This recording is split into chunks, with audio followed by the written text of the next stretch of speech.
in order for me to return back to a normal human being, I need that period of isolation.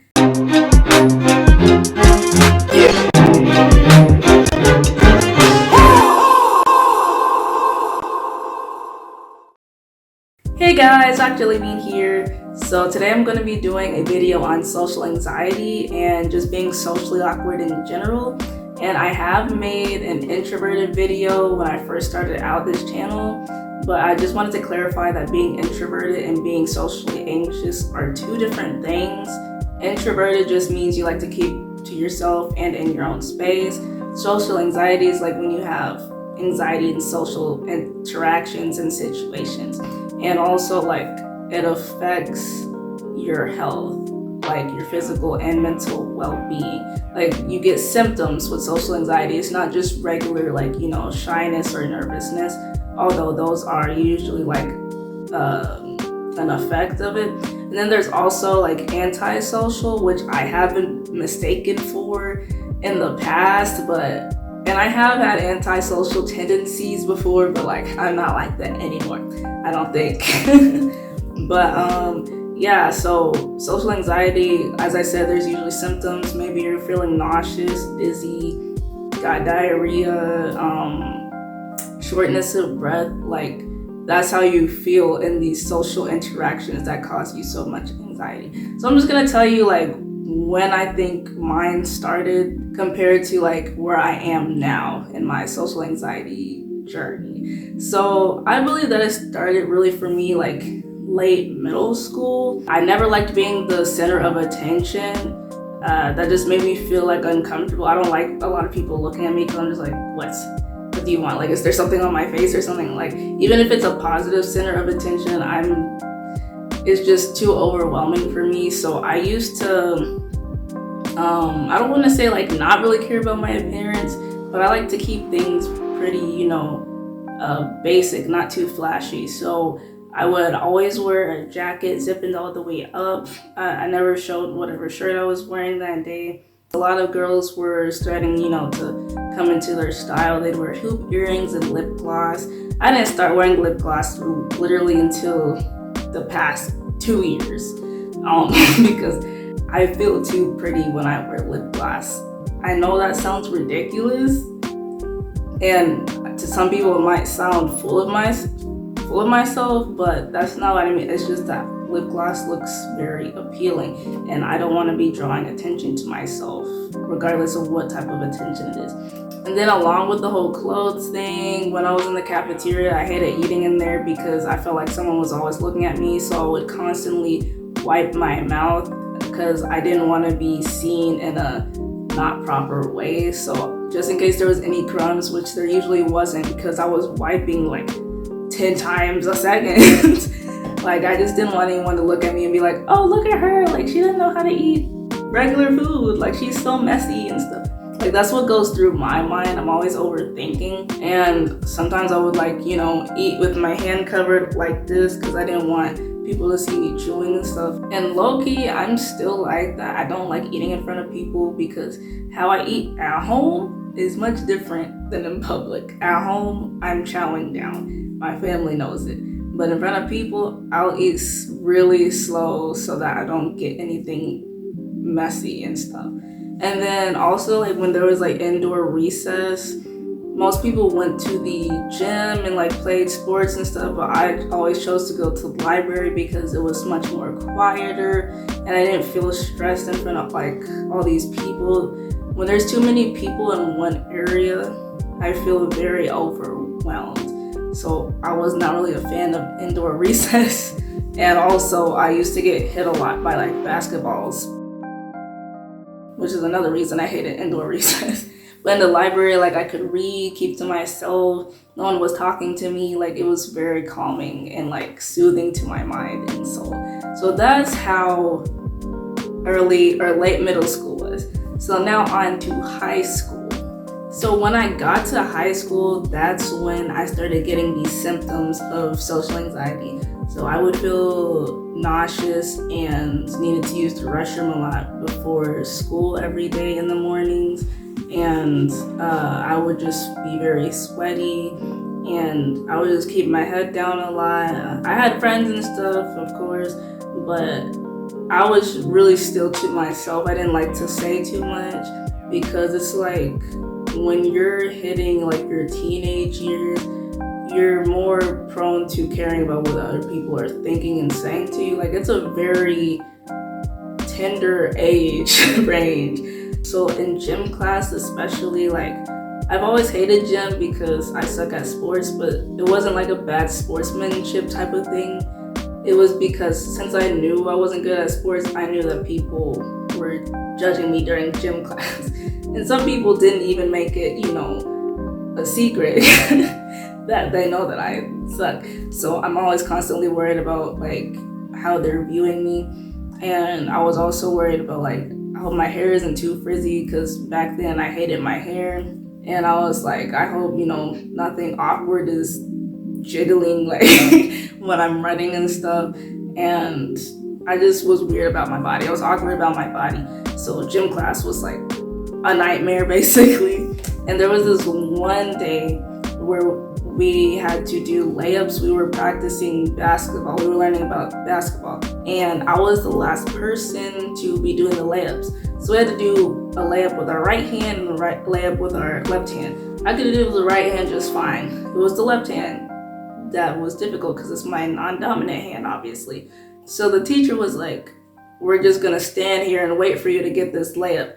And I'm just like, there was 10 minutes left in class. Like, I was so stressed out. So the whole class was watching me fail at trying to get this ball through the hoop. Oh, brother, this guy stinks! And what's sad is I never did get it in. The bell rung and people just had like, the look of shame and like secondhand embarrassment as I did the walk of shame to the locker room. But then towards like the end of senior year of high school, I started to get outside my comfort zone. So I was the student council president that year, which was a very big responsibility because I had to interact with the other, student representatives, the secretary, vice president, everyone under me. And I also had to interact with the adults, like the sponsor for the student council, as well as the principal of the school if I need to bring up any issues.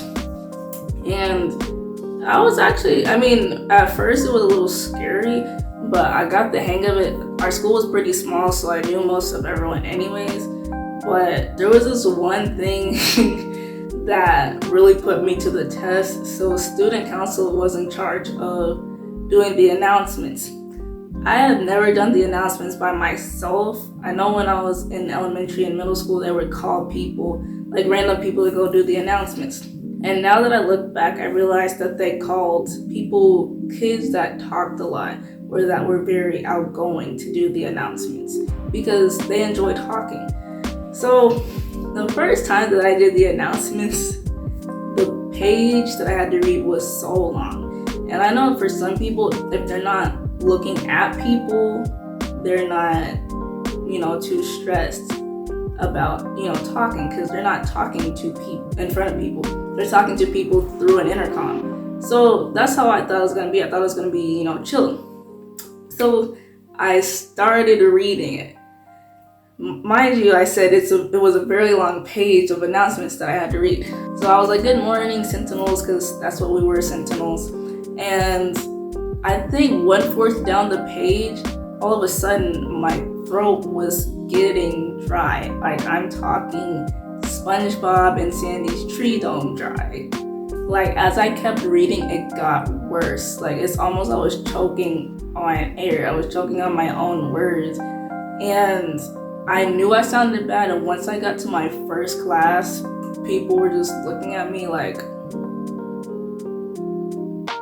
that was awkward. And and the student council sponsor, who was also my teacher for that class, was like, yeah, that was terrible.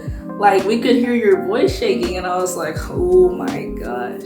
So luckily, as time went on, I got better. I got much better really quick because I hate being bad at something. I'm a perfectionist. So I tried my best to, read as slow as possible and just calm down. And soon everyone was excited when I did the announcements. They were like, oh, you get my day ready. Your voice is so like enthusiastic and stuff. Like, we look forward to your announcements. So I'm like, okay, some things can be worked through in social anxiety, because I went from being completely awful to people wanting to hear me through the announcements. So getting better in social anxiety requires you to step out of your comfort zone sometimes. And lucky for me, like, I am able to step out of my comfort zone if need be. Some people are not at that level yet, and that's okay. Like, take one step at a time or whatever. But yeah, that was high school. Now I'm gonna do from college to present. So my first month of college was really rough for the obvious reasons. You're moving in with someone you don't know, and you're just seeing people you don't know. These are all new people and a new way of living and stuff. And there was this one day where there was at least 5 people in our dorm room. And our freshman dorm room was so small. And they're all talking. They weren't talking to me because I didn't, even though I was pretty much friends with them, I wasn't fully friends yet because we were all new. So it was really just my roommate and 4 other girls. I had to walk out of that room and catch some air. I had to leave and go to the lounge because I was getting really overwhelmed. My heart rate was going up, and I just needed to get some air. I could not breathe. I was so overwhelmed, and I was getting frustrated because there's so many people in one area. And college, you rarely get any isolation time to yourself. And that's when I started having to take self dates. So I would go to the mall or to the movies or something, and just, as a self-care day, because I needed space away from people, even though they were my friends. And there was this one time, my friends asked if they could go, and I was like, no. Sometimes, I say things, and it's not really, the most pleasant way of saying it, but I was like, nah. I need this time by myself, because otherwise I'm going to explode.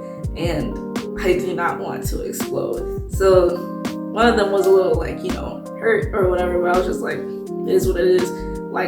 In order for me to return back to a normal human being, I need that period of isolation, because I don't like too much human interaction for a long period of time. And a long period of time to me is actually pretty short. I can go a couple days, but after that, I need to take a walk or something and get away, because there's too much for me to handle. It makes me upset. And also, as I said before, I can interact just okay now, but there are some times where my social awkwardness comes out and I say something that might be terrible or out of context, because I might not know the right social cues. That's happened so many times. One time I was in the elevator, and the elevators at my school were pretty rough. So I was in there with some of my classmates, and it was messing up, and someone made a comment about it, messing up, and I was like, well, let's hope it doesn't stop, or otherwise we'd have to eat each other like cannibals if we're stuck in here. I can't tell you how powerful those side eyes were that they gave me. It's when I want to be in the conversation, something I say just sounds too off.